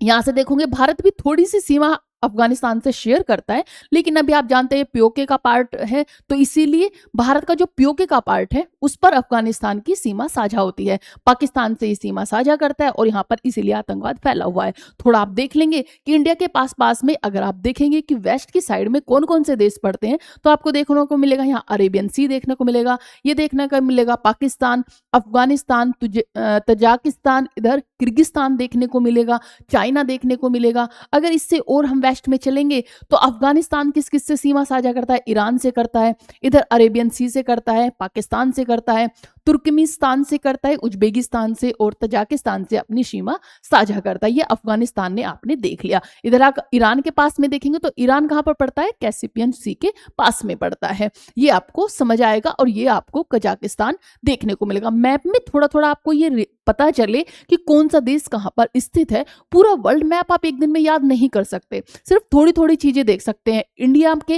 वेस्ट में कौन कौन से देश हैं हमने देखा, पाकिस्तान, पाकिस्तान के वेस्ट में कौन है? अफगानिस्तान, और आपको ईरान देखने को मिलेगा। इसी के साथ में आपको तुर्कमेनिस्तान देखने को मिलेगा, उज्बेकिस्तान, तजाकिस्तान, किर्गिस्तान, कजाकिस्तान, यहाँ पर ये सब देश आपको देखने को मिलेंगे। ईरान कैस्पियन सी से भी अपनी सीमा साझा करता है। नेक्स्ट चलते हैं। यहाँ पे ये पूरा एक बोरा दिया गया है कि किस किस तरह से आप देखेंगे पाकिस्तान अफगानिस्तान सीमा पर हवाई हमले किए, एयर स्ट्राइक किए, जिससे कि पाकिस्तान के अनुसार वहां पर 70 उग्रवादी मारे गए हैं। लेकिन जो अफगानिस्तान की मीडिया है उसने कहा है कि 80 लोग मारे गए हैं, जिसमें कि नॉर्मल जो कौन थे? पाकिस्तान ने कहा है कि उग्रवादी थे, लेकिन अफगानिस्तान का मानना है कि उसमें काफी लोग जो थे हमारे जो नागरिक थे उन्हें भी मारा गया, जिसमें कि बच्चे भी थे और औरतें भी थी। ये आपको देखने को मिलेगा। काफी इंपोर्टेंट न्यूज नहीं है, सिर्फ इतना जानना है कि हाँ पाकिस्तान अफगानिस्तान के बीच ये मामले चल रहे हैं। इसके साथ देखते हैं एआई इम्पैक्ट जो कि सबमिट हुई थी, इससे रिलेटेड कुछ चीजें हैं, तो आइए यहाँ पर जानेंगे। आप सब जानते हैं कि एआई सबमिट हुई थी कहाँ पर? इंडिया के नई दिल्ली में। कहाँ पर? भारत मंडपम में की गई थी। कब की गई थी? तो ये की गई थी 10 से 20 फरवरी के बीच में ये हुई थी हमारी ग्लोबल एआई कोऑपरेशन। होस्ट किसने किया? तो नरेंद्र मोदी जी ने इसे होस्ट किया था। इसके साथ में अगर आप देखेंगे कि प्रधानमंत्री जी ने कहा है कि भारत में आयोजित इंडिया एआई इम्पैक्ट समिट तकनीक के उपयोग से एक महत्वपूर्ण टर्निंग पॉइंट साबित हुआ है। इसी तरह से आपने देखा होगा यहाँ पे गलगोटिया यूनिवर्सिटी काफी खबरों में बनी हुई है। एआई समिट के दौरान क्या क्या है कि उन्होंने एक रोबोट जो कि एक डॉग रोबोट था उसे वहां पर दिखाया और बोला कि हाँ इसका आविष्कार हमने किया है, और उसकी जो क्षमताएं थी, उसकी कैपेबिलिटी थी, वो दिखाई गई कि ये सब हमने आविष्कार किए हैं। लेकिन पता चला वो एक चाइना का प्रोडक्ट था। इसी के साथ में एक ग्लोबल टाइप में चीजें थी, उसको भी उसने ये बोला कि हमारी यूनिवर्सिटी ने आविष्कार किया है, लेकिन ये भी अदर कंपनी का पाया गया। तो काफी इसमें जो गलगोटिया यूनिवर्सिटी है उसकी काफी भद्दी पिट गई है। लेकिन वही है कि इतने बड़े समिट में आप आकर झूठ नहीं बोल सकते हो, ये दिखाने के लिए कि अपनी जो यूनिवर्सिटी है उसे उसका बढ़ावा करने के लिए कि उसमें ज़्यादा से ज़्यादा लोग आएंगे, उसमें एडमिशन लेंगे। इसके लिए आपको ये देखना चाहिए इतना एक वर्ल्ड जो इंटरनेशनल लेवल पर ये समिट हो रही थी, और इसमें अगर आप झूठ बोल रहे हैं तो काफ़ी प्रॉब्लम्स की बात है। इसमें भारत की को भी एक अपमान देखना पड़ा, इंसल्ट फील करनी पड़ी कि भाई वहाँ की यूनिवर्सिटी आई थी और उस यूनिवर्सिटी ने क्या किया, झूठ बोल दिया, चाइना के प्रोडक्ट को भारत का प्रोडक्ट बना दिया। तो काफ़ी ये चीज़ें देखने को मिली, ये सब चीज़ें इसमें थी। लेकिन फिर भी ये भी देखा गया कि वहां पर अंदर जो है लैपटॉप, वॉच, जो भी हमारी टेक्निकल चीजें थी उन्हें नहीं ले जाने दिया जा रहा था। बाहर ही बोल दिया गया कि आपको बाहर ही सबमिट करना होगा। बाद में जब लोग उस सबमिट से वापस आए तो देखा गया वहां पर सब चीजें गायब थी। लेकिन बाद में किसी व्यक्ति ने बोला भी कि हमें सब चीजें मिल भी गई हैं। काफी इसमें असुविधा भी देखने को मिली, काफी ये अच्छा भी रहा, और कुछ इसके नकारात्मक भी चीजें देखने को मिली कि व्यवस्था थोड़ी अच्छी नहीं हो पाई। हमारे जो मंत्री उन्होंने आके माफी माफ़ी भी मांगी कि भाई हमारी तरफ से कुछ गलतियां हुई हैं, लेकिन ये है कि पहली बार सबमिट हो रहा था तो थोड़ी चीज़ें ऊपर नीचे तो होती है। लेकिन जो ये गलगोटिया यूनिवर्सिटी है ये काफ़ी खबरों में बनी हुई है, तो इसी के चलते हुए यहाँ पे आप थोड़ा देखेंगे एआई इम्पैक्ट क्या क्या रहे हैं। तो प्रधानमंत्री नरेंद्र मोदी जी के अनुसार ये समिट एआई जो आर्टिफिशियल इंटेलिजेंस के उपयोग में टर्निंग पॉइंट साबित हुआ है।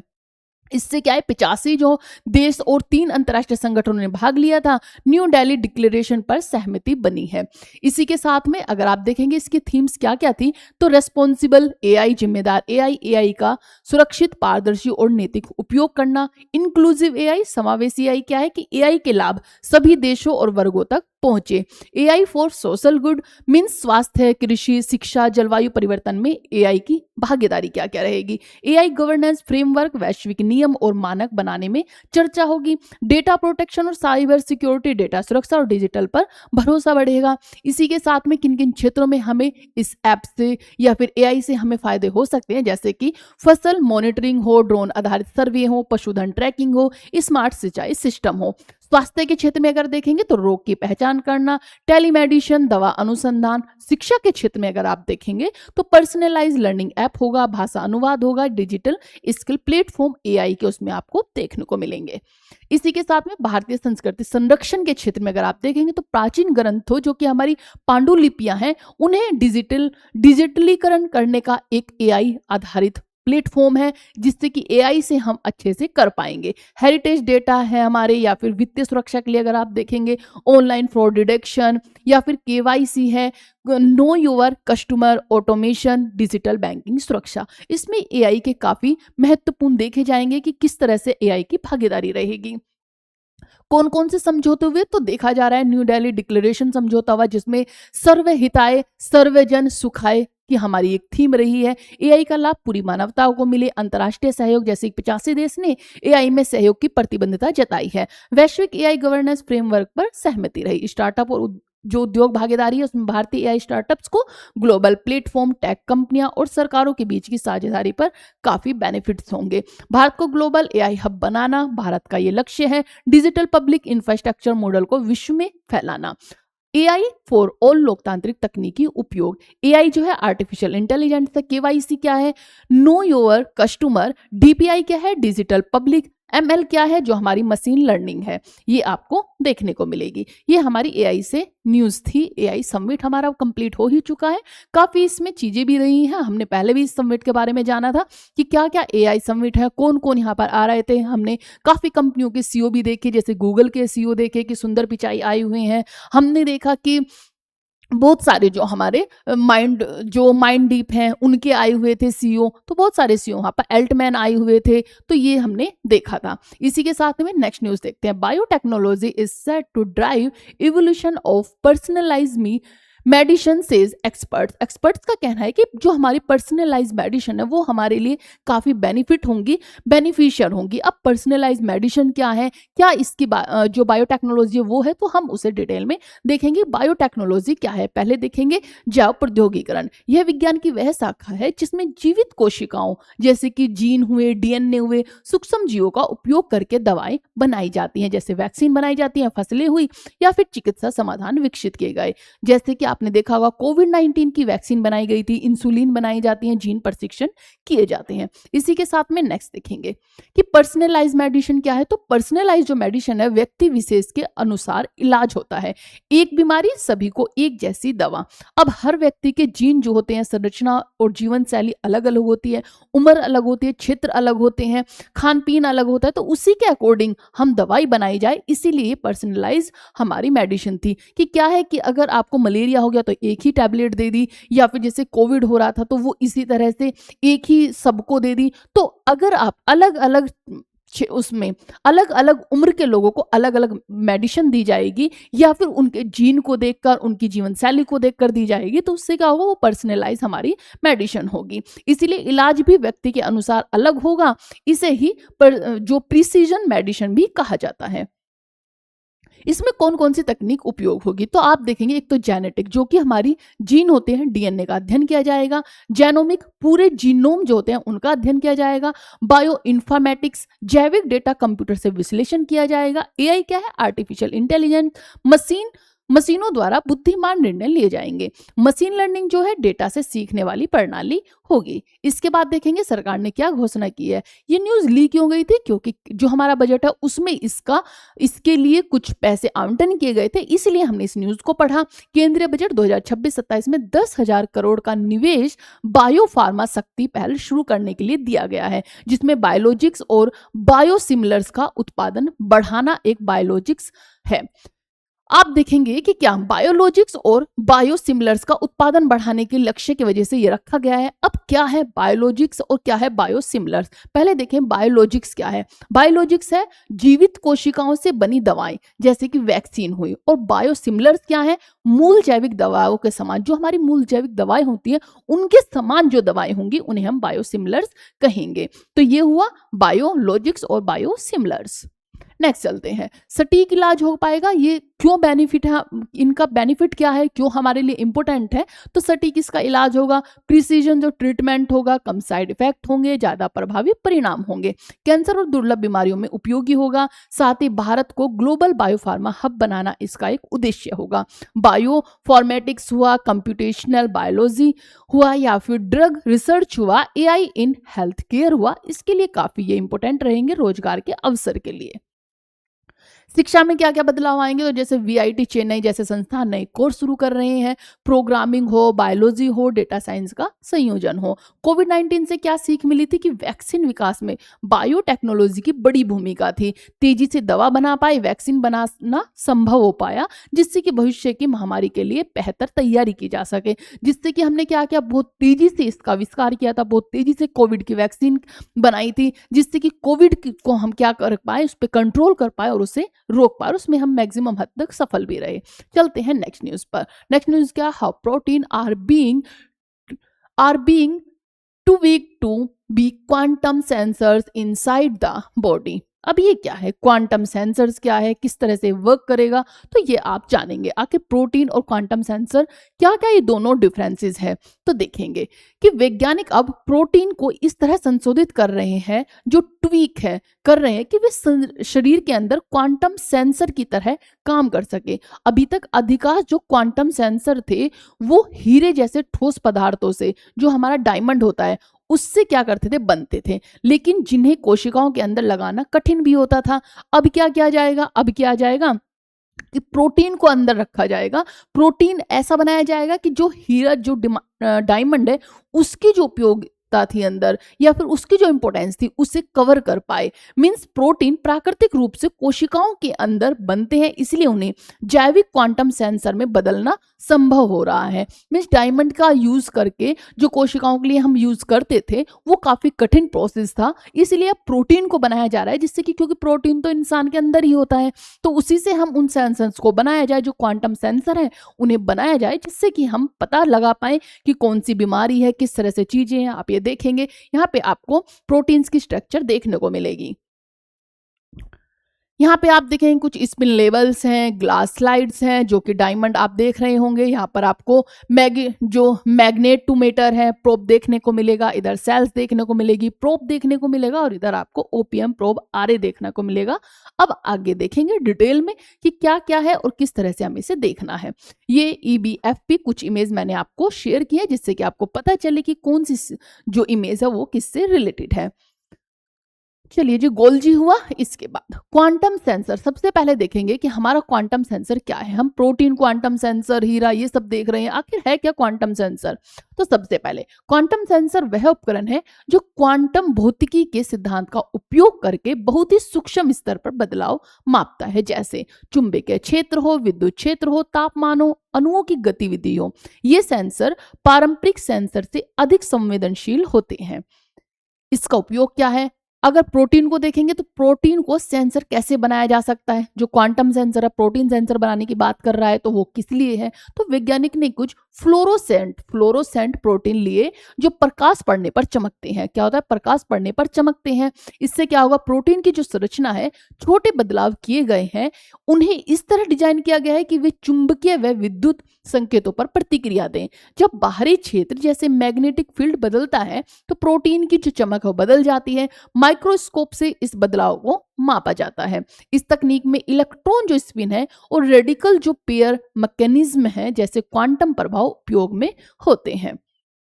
इसके बाद ये काम कैसे करता है, तो हर अणु में इलेक्ट्रॉन होते हैं। इलेक्ट्रॉन का स्पिन क्या होगा, घूर्ण करेगा। चुंबकीय क्षेत्र बदलने से क्या होगा, स्पिन की जो स्थिति है वो बदलती रहेगी। इससे प्रोटीन के जो फ्लोरोसेंस है वो बदलते रहेंगे। इस बदलाव से वैज्ञानिक जैविक जो हमारी गतिविधियां हैं उसे माप सकेंगे, सूक्ष्म जैविक।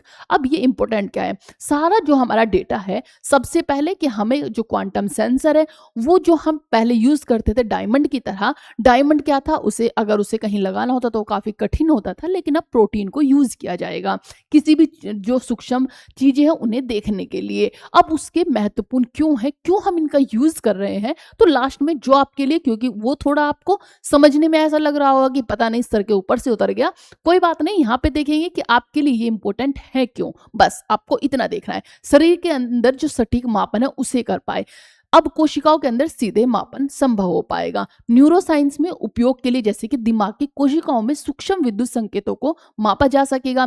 कैंसर और रोग अनुसंधान कोशिकीय स्तर पर रासायनिक बदलावों की पहचान की जाएगी। मेडिकल डायग्नोसिस की क्रांति भविष्य में गैर आक्रामक जांच संभव कर पाएगी। जैसे कि हमारा कैंसर का इलाज होता है, दिमाग की कुछ चीजें होती हैं तो उससे हमें पता लगाने में काफी कठिनाई आती थी। अभी क्या होगा, अगर हम ये प्रोटीन को वहां अंदर स्थापित कर देंगे तो हम इजीली देख पाएंगे कि कहाँ कहाँ क्या क्या चीजें हैं। उससे क्या होगा, क्योंकि वो आपको बताया गया है कि वो क्या करेगा, जैसे ही अंदर उसे रखा जाएगा, अंदर उसे स्थित किया जाएगा तो वो क्या करेगा, वो एक चमक उत्पन्न करेगा। उससे हमें पता लगेगा, डायमंड भी तो यही काम करता था, जब उस पर सेंसर से चमक डाली जाती थी तो वो एक चमकेगा, जिससे कि हम पता लगा पाएंगे कि कौन कौन सी चीजें किस तरह से लगी हुई है। जैसे कि कैंसर हो, कैंसर के इलाज के लिए, माइंड में कोई प्रॉब्लम्स हो, न्यूरोसाइंस के उपयोग के लिए यूज होगी, या फिर शरीर के अंदर जो सटीक मापन है उसे भी हम जांच पाएंगे। तो आपको इतना याद रखना है, इसीलिए ये बेनिफिशियर थे। नेक्स्ट चलते हैं। हीरा आधारित अगर आप देखेंगे और प्रोटीन आधारित सेंसर, पारंपरिक क्वांटम सेंसर। जो पारंपरिक हमारे अभी है वो हीरा आधारित है, शरीर में लगाना कठिन होता है और महंगा भी होता है। लेकिन अगर हम प्रोटीन आधारित सेंसर यूज करेंगे तो वो क्या होंगे, जैविक प्रोटीन आधारित होंगे, कोशिकाओं के अंदर काम कर सकता है, संभावित रूप से सस्ता और जैव संगत भी होगा। इससे ज्यादा प्रॉब्लम्स भी नहीं होंगी। भविष्य की संभावनाएं क्या होगी कि एमआरआई जो होती है तकनीक में सुधार होगा, बायो इमेजिंग में क्रांति आएगी, दवा प्रशिक्षण में सटीकता आएगी, जीवित कोशिकाओं के अंदर रियल टाइम मॉनिटरिंग हो पाएगी। नेक्स्ट है हमारा एआई एंड द ब्रेन। अब इसमें कंपेयर की गई है एआई की और हमारे ब्रेन की, कि किस तरह से एआई की जो चीजें हैं और हमारा ब्रेन है वो समान है, किस तरह से वो अलग है। क्योंकि आप सब जानते हैं कि एआई किस तरह से काम करता है, जिस तरह से मानव काम करता है, हमारा जो दिमाग काम करता है, इसी तरह से एआई फटाफट उसके आंसर्स देता है। तो उसके बारे में थोड़ा देखेंगे। सबसे पहले यहां पर देखेंगे कि AI and the brain similar in scale, different in design. इस बात को समझना होगा कि जो हमारा एआई है और मानव का जो मस्तिष्क है, ब्रेन है, आकार और जटिलता के स्तर पर कुछ हद तक समान दिख सकते हैं, लेकिन उनकी संरचना, उनकी कार्य प्रणाली मूल रूप से अलग है। हाल ही के वर्षों में एआई, विशेषकर बड़े भाषा मॉडल जो कि लार्ज लैंग्वेज मॉडल जैसे चैट जीपीटी हुआ, जेमिनी हुआ, बहुत तेजी से विकसित हुए हैं। जो कि GPT-4 जैसे मॉडल मिक्सचर ऑफ एक्सपर्ट्स जो आर्किटेक्चर्स हुए का उपयोग करते हैं, जिसमें नेटवर्क के अलग अलग हिस्से केवल विशेष कार्यों के समय सक्रिय होते हैं। ये कुछ हद तक मानव मस्तिष्क की तरह है, जहाँ अलग अलग क्षेत्र, जहाँ पर रीजन्स जो हैं वो अलग अलग कार्यों के लिए सक्रिय होते हैं। उदाहरण के लिए भाषा समझने के लिए एक हिस्सा, दृश्य पहचान करने के लिए दूसरा हिस्सा, क्योंकि हमारे माइंड में भी तो ऐसे ही होता है, एक हिस्सा होता है वर्ड्स को पढ़ना, फिर दूसरा हिस्सा वर्क करता है दृश्य को देखना। तो ये सब चीजें एआई में भी होती है। तो इसीलिए कुछ हद तक समान है, लेकिन इसी के साथ में यह भी कहा गया है कि एआई के विकास का आधार कृत्रिम न्यूरल नेटवर्क, जो कि आर्टिफिशियल न्यूरल नेटवर्क है, जो मानव मस्तिष्क के न्यूरॉन से प्रेरित है। 1943 में मैक्लोज और पिट्स ने न्यूरॉन का गणितीय मॉडल प्रस्तावित किया था। अब आधुनिक एआई में डीप लर्निंग का उपयोग होता है, जहां कई परतों वाले नेटवर्क विशाल डेटा से पैटर्न सीखते हैं। एआई बड़े डेटा सेंटरों में चलता है और उसे अत्यधिक बिजली और कंप्यूटिंग शक्ति की आवश्यकता होती है। दूसरी ओर जो मानव का मस्तिष्क है वो जैविक बायोलॉजिकल प्रणाली है। इसमें लगभग 86 अरब न्यूरॉन्स होते हैं। याद रखें कि मनुष्य के जो माइंड में कितने न्यूरॉन्स होते हैं, 86 अरब न्यूरॉन्स होते हैं, जो विद्युत रासायनिक संकेतों इलेक्ट्रोकेमिकल सिग्नल्स के माध्यम से संवाद करते हैं। मस्तिष्क बहुत कम ऊर्जा लगभग 20 वोल्ट में जटिल कार्य कर सकता है, जबकि एआई को भारी ऊर्जा संसाधन चाहिए। मस्तिष्क में सीखना सीनेन सोच की मजबूती या फिर कमजोरी से होता है, जबकि एआई में सीखना वेट्स के समायोजन से होता है। दोनों की कंपेयर की गई है मानव के माइंड की, जो मानव ब्रेन होता है, और जो एआई का जो समझ होती है। इसी के साथ में एआई पैटर्न पहचान और भविष्यवाणी में बहुत शक्तिशाली है, लेकिन उसमें वास्तविक जो समझ है वो बहुत ही कम है। चेतना उसमें नहीं है, भावनाएं उसमें नहीं है, इमोशंस नहीं है। तो ये क्या है, ये एआई में नहीं है। लेकिन मानव मस्तिष्क में अनुभव भी है, भावना भी है, संदर्भ भी है और नैतिक समझ के आधार पर निर्णय भी लेता है। एआई जो है उसे कमांड दे दी कि आपको ये करना है तो वो वही करेगा, लेकिन हमारा माइंड सोचता है, समझता है, सही गलत में पहचान करता है, डिसीजन लेने में अपने जो हमारे निर्णय हैं उन्हें बदलता भी है, कभी हाँ करता है, कभी ना करता है। लेकिन एआई का सटीक चीजें होती हैं कि उसे इस चीज का यही जवाब देना है तो वो वही जवाब देगा। तो इस तरह से वो डिफरेंट भी है। एआई और मस्तिष्क दोनों जटिल नेटवर्क है और बड़े पैमाने पर सूचना संसाधित कर सकते हैं। एआई एक गणितीय डिजिटल प्रणाली है, जबकि मस्तिष्क एक जैविक चेतन प्रणाली है। यहाँ पर याद रखें कि मस्तिष्क क्या है, जैविक चेतन प्रणाली है, जबकि एआई क्या है, गणितीय डिजिटल प्रणाली है। इसीलिए वे स्केल में कुछ हद तक समान हो सकते हैं, पर डिजाइन और प्रकृति में बिल्कुल अलग है। ये सब चीजें थी ब्रेन और एआई के बीच में क्या डिफरेंस है। आप देखेंगे कि कितना आपने देखा होगा चैट जीपीटी से लोग बातचीत करते हैं, साथ ही क्या हुआ, उसने कमांड दे दी कि आपको सुसाइड कर लेना चाहिए, तो वो सुसाइड कर लिया किसी इंसान ने। वो इतना उसमें घुस गया, इतनी उसकी लत उसी इंसान को हो गई कि वो अपना जो अकेलापन है वो चैट जीपीटी से पूरा करने लगा। तो ये सब चीजें, क्योंकि चैट जीपीटी के पास इमोशंस नहीं है, चेतना नहीं है, आप उस पर निर्भर नहीं हो सकते हो। वो सिर्फ आपको कमांड दे सकती है, आपका माइंड उसे फॉलो करेगा कि नहीं करेगा वो आपके माइंड पर है। हाँ, वो आपके माइंड को कैप्चर कर सकती है, आपके माइंड को मैनिपुलेट कर सकती है। तो इसीलिए चैट जीपीटी और ब्रेन में ये डिफरेंस है, काफी बड़ा डिफरेंस है। तो थोड़ा आप ये जो टेक्निकल चीजें हैं जिससे कि चैट जीपीटी हो, इन्हें यूज कीजिए सिर्फ अपने बेनिफिट्स के लिए, बाकी इनसे थोड़ी दूरी बना कर रखिए। ऐसा नहीं है कि आप अकेले हैं तो आप इसे ही माध्यम बना ले बातचीत करने का, या फिर हर चीज इसी से पूछ कर करने लगे, तो आपके लिए खतरनाक भी हो सकती है। नेक्स्ट देखते हैं। नेक्स्ट हमारा होगा कि no thanks Greenland PM reject Trump's hospitals ship. अभी क्या हुआ है कि डोनाल्ड ट्रंप ने एक हॉस्पिटल शिप ग्रीनलैंड के लिए भेजा कि वहां के जो लोग हैं उनके बेनिफिट के लिए हम यहां से एक हॉस्पिटल शिप भेज रहे हैं।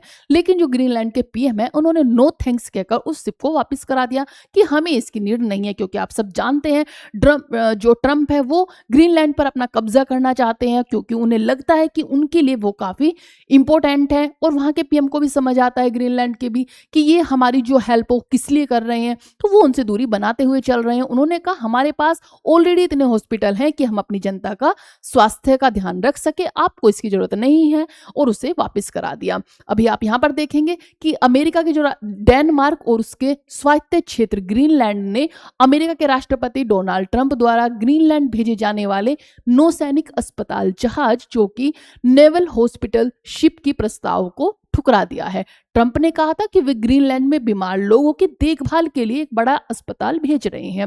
अब अस्पताल भेज तो रहे हैं, लेकिन ग्रीनलैंड के प्रधानमंत्री जो कौन है, जेंस फ्रीडरिक निल्सन है, उन्होंने उसके प्रस्ताव को नो थैंक्स कहते हुए अस्वीकार कर दिया। उन्होंने कहा कि ग्रीनलैंड में सार्वजनिक स्वास्थ्य प्रणाली है जहां पर नागरिकों को मुफ्त स्वास्थ्य सेवा मिलती है। यदि किसी को विशेष इलाज की जरूरत होती है तो उसे डेनमार्क में सुविधा उपलब्ध कराई जाती है। डेनमार्क के रक्षा मंत्री जो कि टोल्स लुन पोल्सन ने भी कहा कि ग्रीनलैंड की जनता को आवश्यक स्वास्थ्य सेवाएं मिल रही हैं, किसी विशेष अमेरिकी पहल की आवश्यकता नहीं है। इतनी ही न्यूज थी। डेनमार्क के प्रधानमंत्री मेटे फ्रेडरिक्सन ने भी अप्रत्यक्ष रूप से कहा कि वे ऐसे देश में रहने पर गर्व महसूस करती हैं जहां पर स्वास्थ्य सेवा कभी भी सभी के लिए मुफ्त और समान है। रिपोर्ट ने यह भी कहा है कि जिस दिन ट्रंप ने यह प्रस्ताव रखा उसी दिन डेनिस बलों ने ग्रीनलैंड की राजधानी नूक के पास एक अमेरिकी पनडुब्बी के चालक दल के सदस्य को चिकित्सा सहायता प्रदान की थी। ट्रंप ने अपने social media platform truth social पर अस्पताल जहाज यूएसएनसी मर्सी की एआई जनरेटेड तस्वीर साझा की थी।